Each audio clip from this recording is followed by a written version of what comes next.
সরকারি হাসপাতাল চত্বরে বেসরকারি প্রচার, ঘটনায় ধর্মনগরের জনমনে তীব্র ক্ষোভ। রোগীদের বিভ্রান্তির অভিযোগ, স্বাস্থ্য দপ্তরের ভূমিকায় উঠছে প্রশ্ন। উত্তর ত্রিপুরার ধর্মনগর থেকে সামনে এলো এক চাঞ্চল্যকর অভিযোগ। সরকারি জেলা হাসপাতালের বাউন্ডারির ভেতরেই দাপটের সঙ্গে চলছে বেসরকারি নার্সিং হোমের প্রচার। এই ঘটনাকে কেন্দ্র করে সাধারণ মানুষের মধ্যে তীব্র ক্ষোভ ছড়িয়ে পড়েছে। সরকারি স্বাস্থ্য পরিষেবায় সংকটের মাঝে এমন ছবি বহু প্রশ্ন তুলে দিয়েছে। প্রাপ্য তথ্য অনুযায়ী ধর্মনগর জেলা হাসপাতাল চত্বরে একটি বেসরকারি মাল্টি স্পেশালিটি হাসপাতালের বড় বিজ্ঞাপন বোর্ড দেখা যায়। সেখানে 24 ঘন্টা জরুরি পরিষেবা এবং আয়ুষ্মান ভারত কার্ডে নগদহীন চিকিৎসার প্রচার স্পষ্ট। সরকারি হাসপাতালের মতো সংবেদনশীল জায়গায় কিভাবে একটি বেসরকারি প্রতিষ্ঠানের বিজ্ঞাপন বোর্ড বসানো হলো তা নিয়ে প্রশ্ন তুলছেন স্থানীয়রা। অনুমতি দিয়েছিল কে? নজরদারি কোথায় ছিল? অনেক রোগী এবং তাদের পরিবার এই বোর্ড দেখে বিভ্রান্ত হচ্ছেন বলেও অভিযোগ উঠেছে।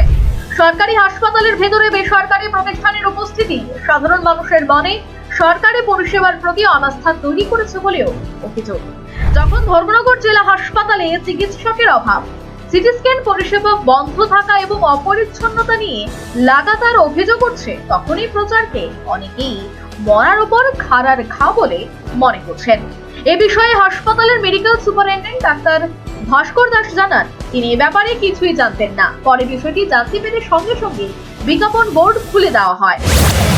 দেখুন, যে কোনো সরকারি যে প্রতিষ্ঠানের এরিয়ার মধ্যে কোনো বেসরকারি প্রতিষ্ঠানের অ্যাডভার্টাইজমেন্ট আমি কোনো সময় পারমিশন কাউকে দিইনি বা দেওয়ার প্রশ্ন ওঠে না। তো আমাকে পারমিশন চাই আমি। তো আপনি যে জিনিসটা বললেন যে ঊনকোটি হসপিটাল নামক প্রতিষ্ঠানের ব্যানার এখানে তো ওরা ডিসপ্লে করেছে, সেভাবে আমি যখনই খবর পাই সঙ্গে সঙ্গে আমি আমার 2-3 জন স্টাফ পাঠিয়ে এগুলোকে রিমুভ করে দিই। এবং সেখানে শেষ না, আমি ওই প্রতিষ্ঠানকে আমি একটা নোটিশও ইস্যু করে দিয়েছি। অলরেডি তো পেয়েও যাবে এতক্ষণে,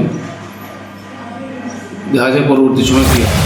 তবে স্থানীয় সামাজিক এবং রাজনৈতিক সংগঠনগুলির দাবি, কোনো প্রভাবশালী মহলের প্রশ্রয় ছাড়া সরকারি চত্বরে এমন বাণিজ্যিক প্রচার সম্ভব নয়। সরকারি হাসপাতালে যদি নিজেই প্রশ্নের মুখে পড়ে, তবে মানুষের ভরসা কোথায় থাকবে? এখন দেখার উত্তর ত্রিপুরা জেলার স্বাস্থ্য দপ্তর এই ঘটনায় কি পদক্ষেপ গ্রহণ করে। Bureau report, news vanguard.